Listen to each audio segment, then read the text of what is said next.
Zdaj pa vabim Ivana Smiljaniča, mladega raziskovalca na Inštitutu za novejšo zgodovino, ki se poleg kulturne zgodovine ukvarja še z raziskovanjem stečajev na Slovenskem v obdobju od 1868 do začetka druge svetovne vojne. Ivan nam bo pa predstavil stečaje lesnih trgovcev na Slovenskem do druge svetovne vojne. Izvoli. Hvala za besedo, lepo pozdravljeni. Torej, tale predstavitev bo derivat moje dizertacije o stečajih in seveda se bo fokusirala na lesne trgovce. Zdaj, smiselno se mi zdi začeti z neko tako kratko definicijo, kaj so stečaji, še posebej v obravnavanem obdobju. Torej, po neki osnovni definiciji je stečaj, oziroma v obdobju, ki ga obravnavam, so ga imenovali konkurs, je zakonsko urejen pravni postopek, ki je namenjen posamezniku ali podjetju, ki je prezadolženo. In med tem postopkom se opravi izvršba nad tem premoženjem z namenom poplačila upnikov. Vsej zgodovinsko je stečaj imel dva ključna cilja. Po eni strani, ker je pravno reguliran, je stremel k temu, da enakomerno porazdeli izgube med upnike, torej da ne pride samo en upnik z rubežem in potem na škodo vseh ostalih vzame prevelik delež. Istočasno pa je iz gospodarskega življenja pač izločal vsako podjetje, ki je postalo insolventno in ni moglo več poslovati. Ta postopek je vedno seveda potekal pred pristojnim sodiščem, vodil ga je stečajni sodnik oziroma nekoč imenovan stečajni komisar. Po drugi strani pa stečajni upravitelj, ki je bil običajno odvetnik ali notar, je skrbel za predmete, ki so prišli v stečajno maso, skliceval je upnike in razdeljeval denar, ko so pač predmeti v stečajni masi bili prodani na javni dražbi. In cel postopek se je običajno zaključil, ko je bila vsa masa prodana in je bil razdeljen ves denar, ki so ga uspeli pridobiti iz tega premoženja. Lahko se je pa seveda končalo tudi na druge načine, vključno z kazenskim pregonom, če se je izkazalo, da je prišlo tukaj do nekih mahinacij strani dolžnika, ali pa če je bil tako zelo prezadolžen, da ni bilo dovolj denarja niti za stroške samega sodnega postopka. Za potrebe dizertacije sem jaz naredil tabeli vseh stečajev, ki sem jih dokumentiral, tako za Kranjsko, kot tudi za slovenski prostor v medvojni kraljevini. Skratka, za časa Avstro-Ogrske med 1868, ko je bil sprejet v bistvu prvi sodobni avstrijski stečajni zakon, in do 1918 sem dokumentiral 607 stečajev. Zdaj, tisti, ki so povezani z lesom, sem naštel 8 mizarstev, 8 papirnic in 4 proizvodnje papirja oziroma kartona, kar je torej 20 obratov oziroma dobri 3% vseh teh stečajev na Kranjskem. Zdaj, podjetja, ki so bila neposredno povezana z lesom, so tukaj precej redkejša, tako da našel sem samo po eno predelovalnico lesa, eno lesno žago in eno prodajalno lesa. Pa še za dobro mero omenjam eno soprogo lesnega trgovca z markantnim imenom Terezija Aristoteles. Skratka, tako je drugače zanemarljiv odstotek. Za obdobje kraljevine SHS in Jugoslavije sem zabeležil 990 stečajev in tukaj pa torej, podjetij povezanih z lesom več, torej 38 je prav lesnih podjetij, mizarstvo je 15, 3 so proizvodnje pohištva in 6 žag. In če to vse skupaj seštejemo, je to dobrih 6% vseh stečajev. Zdaj, kar se tiče lesnih trgovcev, v tem času je mogoče v virih najti 16 ohranjenih sodnih spisov. Skratka, pomanjkanje oziroma odsotnost številnih sodnih spisov je pač problem, s katerim sem se soočil pri raziskavi. Tako da vzorec, ki ga tukaj predstavljam, ni silno velik ali reprezentativen, ampak enostavno je vse, kar je na razpolago v slovenskih arhivih. Skratka, vidimo, da večina teh lesnih podjetij je bila precej majhnih, z izjemo recimo 3 večjih družb, torej delniške družbe in družbe z omejeno zavezo, torej današnji DOO. Eden od teh omenjenih dolžnikov, Ivan Šega, tukaj drugi po vrsti, je bil prej tudi vodja prve jugoslovanske posredovalnice za les, kar je bil neke vrste informacijski urad za lesno trgovino in industrijo, ki je skušala olajšati stike med lesnimi producenti in kupci oziroma trgovci in jim je skratka nudil podatke o količini, lokaciji, kakovosti in cenah lesa, ki je bil takrat na prodaj na slovenskem prostoru. To je ena reklama iz tega časa.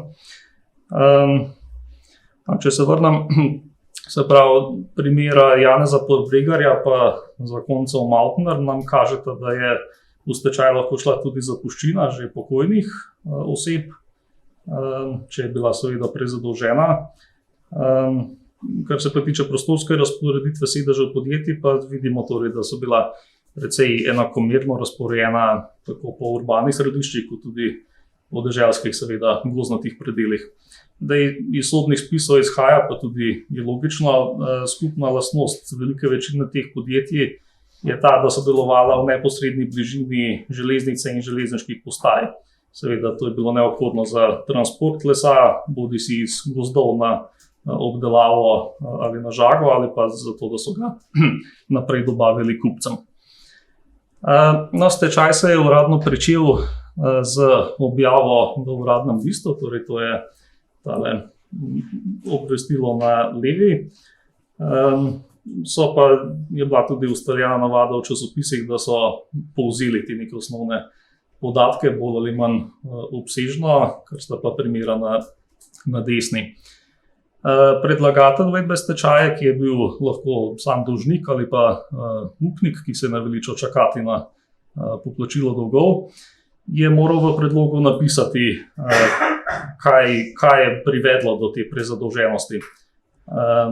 In v teh dokumentih, ki so tukaj na voljo, sem jaz identificiral 6 različnih vrst teh vzrokov. Se pravi, najpogosteje v 6 primerih je bila omenjena neuspešna prisilna poravnava. Torej, to pomeni, da se dolžnik z upniki predhodno ni uspel dogovoriti o višini deleža terjatev, ki jim ga bo plačal, in v tem primeru enostavno zakon ni predvideval nekih drugih možnosti kot to, da se uvede stečaj.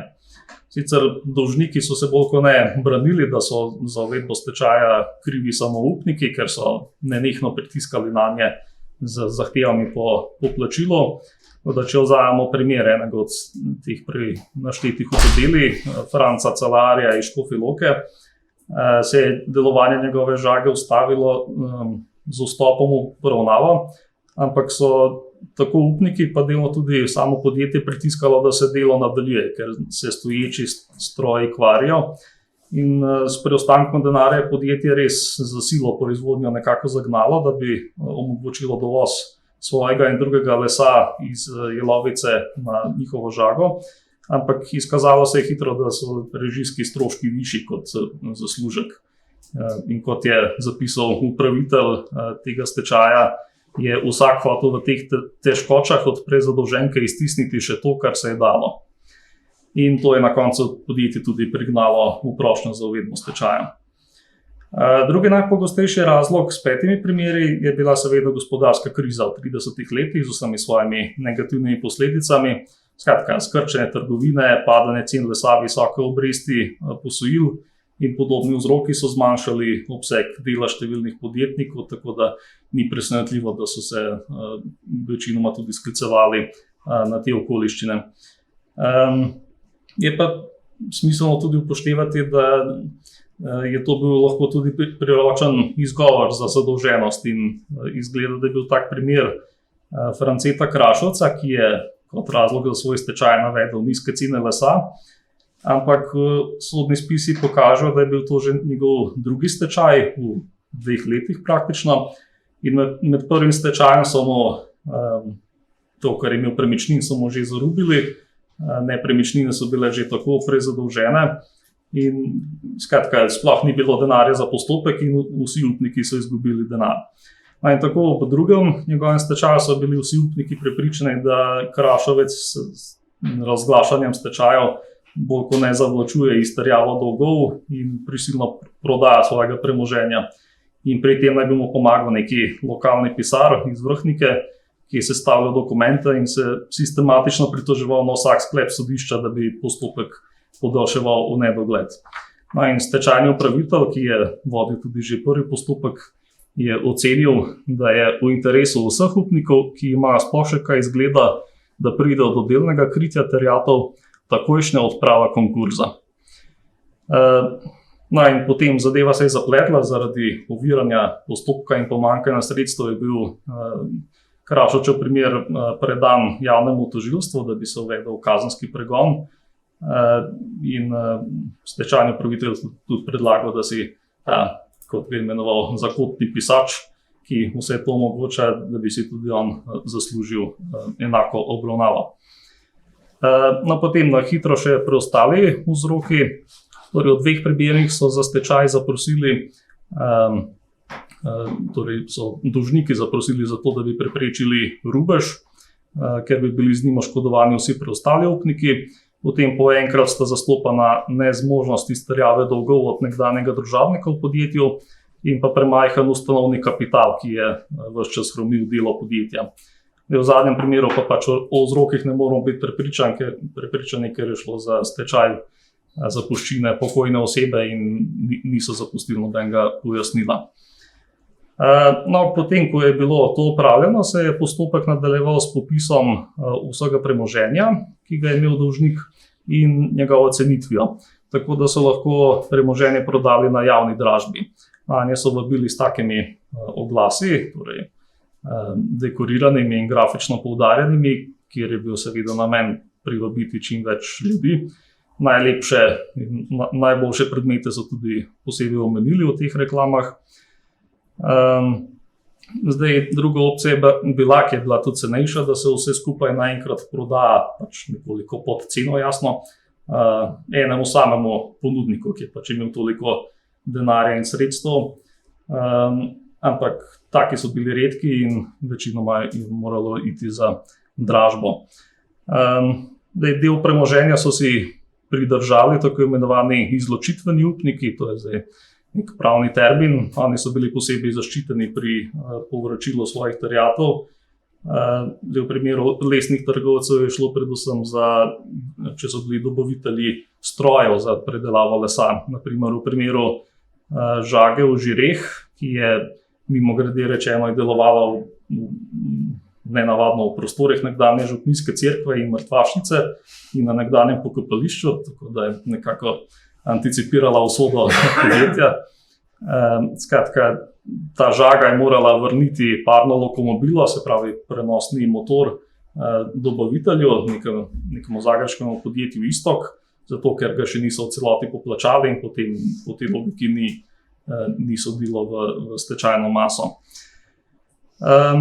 Na veliko pravnih dilem je bilo tudi glede vprašanj o lastništvu lesa, ki so ga upniki prinašali v obdelavo lesnim podjetjem ali ki ga je podjetje naročilo za sečnjo. Seveda na obeh stranih so se hoteli izogniti izgubam. In če spet vzamemo primer tega škofjeloškega trgovca Celarja, namreč med njegovim postopkom se je izkazalo, da je podjetje odkupovalo les zlasti v gozdovih na Jelovici s pomočjo 2 posrednikov, ki sta s tamkajšnjimi kmeti in posestniki sklenila več pogodb po sekanju drevja.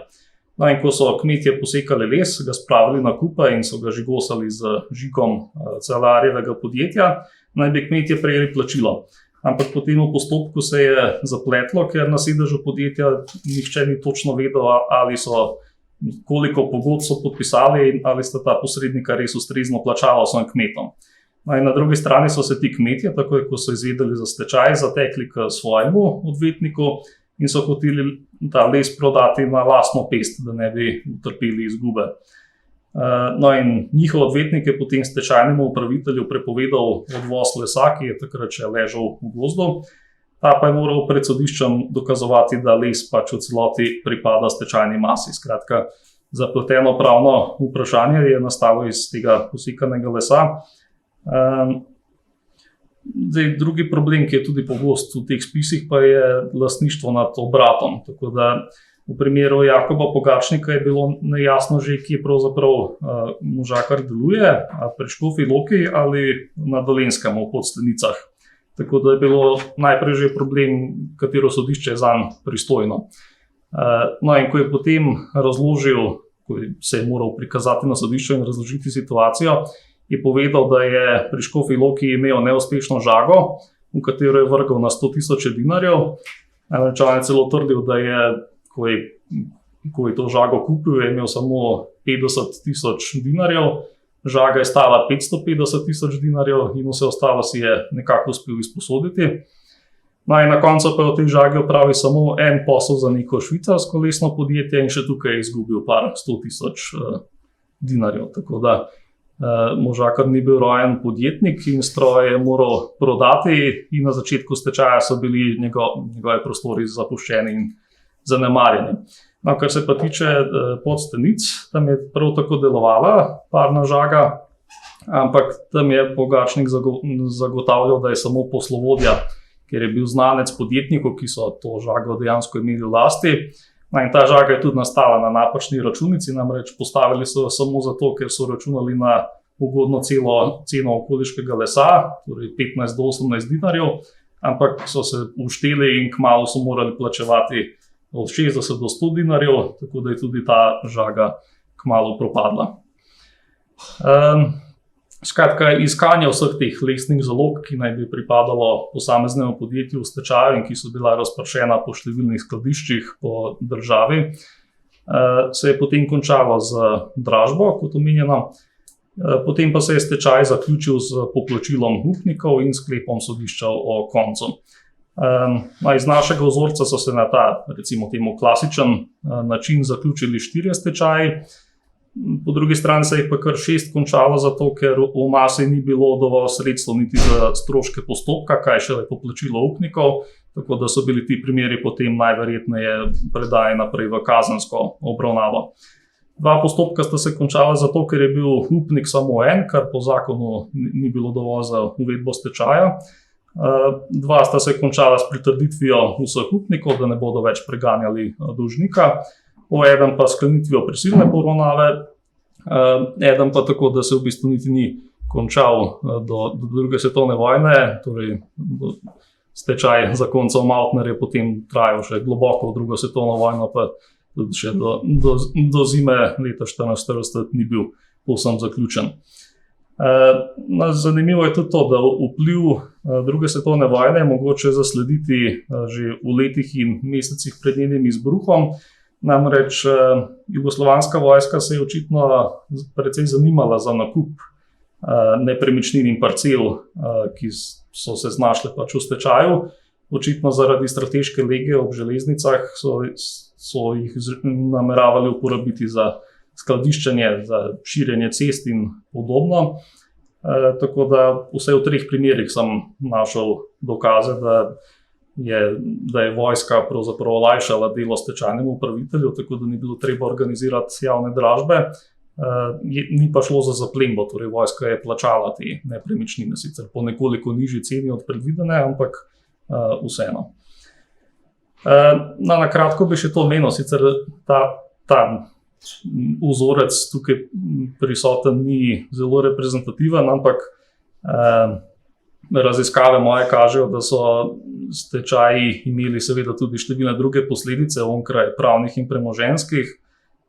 Namreč v primeru stečajev podjetij, ki so imela zveze z enim od političnih taborov, so te dogodke vedno izkoristili kot neke vrste politične afere, torej politični nasprotniki so vedno napadali neodgovornost nasprotnega tabora, ki je dopustil, da gre podjetje v stečaj in pač na cedilu pusti toliko in toliko ljudi. Tako da, če se za hip odmaknemo od lesnih trgovcev, pa tudi od kraljevine Jugoslavije, je malce pred prvo svetovno vojno že potekal stečaj produktivne zadruge ljubljanskih mizarjev in o njem je mogoče najti v takratnem časopisu, predvsem v Slovencu, da je ta stečaj posledica negativne nastrojenosti ljubljanskih liberalcev na čelu z Ivanom Hribarjem do revnih socialdemokratskih delavcev, ki so delali v tej zadrugi. Namreč ljubljanska občina je naročila precej del pri njih za razne ljubljanske šole, potem pa naj bi jih, tako pravi Slovenec, seveda slabo plačali, da bi jih uničili in jih še napadali na drugačne načine. Zdaj, če bi poskusili najti v kontekstu naših primerov kakršenkoli podoben zgled, je najbolje, kar lahko ponudim, ta prevalska predelovalnica Korotan, ki je bila očitno na slabem glasu med delavstvom, namreč pogosto se omenja v socialističnem tisku in ki napada klerikalno vodstvo, ki naj bi neprestano zmerjalo delavce in jim odrekali višje mezde. Skratka, ne mogoče oceniti, ali je to vplivalo res na poznejši stečaj. Prav tako ne morem zagotoviti, se mi pa zdi vseeno vredno omeniti, da torej Franc Cerar, že nekajkrat omenjen danes iz Škofje Loke, je nekako leto dni po uvedbi stečaja nad svojim premoženjem se je unesvestil pred domačo hišo in potem umrl, star 45 let. Skratka, tako ali drugače je dejstvo, ki izhaja iz spisov, ki sem jih pregledal, da je bil stečaj dogodek, ki je vsekakor močno vplival na posameznikovo življenje, na njegov socialni status, doletela ga je družbena stigma, še posebej seveda, če je oškodoval upnike za veliko denarja in še zlasti, če je do tega prišlo na kakšen goljufiv način. Ampak naj bo to ilustracija, ne, da so posledice stečaja dosegajo precej onkraj zgolj premoženjskega in materialnega stanja, ampak so lahko vplivali tudi na številne druge aspekte tako gospodarskega življenja na splošno, kot tudi na nivoju posameznika. Hvala lepa.